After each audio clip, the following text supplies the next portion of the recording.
Want to know how to never run out of ammo in Paladins? Well, no worries. In this video, I'm going to show you an easy step-by-step guide on how you can do it.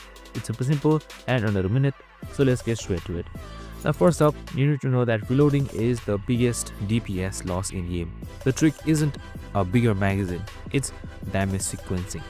So in order to never run out of ammo, you never want to be caught with an empty clip and all abilities on cooldown.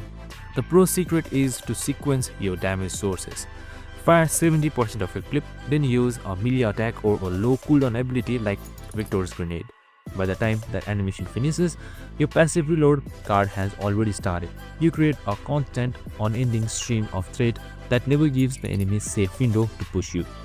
This also turns your downtime into uptime. And that's it, super simple and easy. So master the rhythm of damage and you'll never be vulnerable again. For more macro techniques that make a macro defense, make sure to like, subscribe and tune in. So see you in the next one.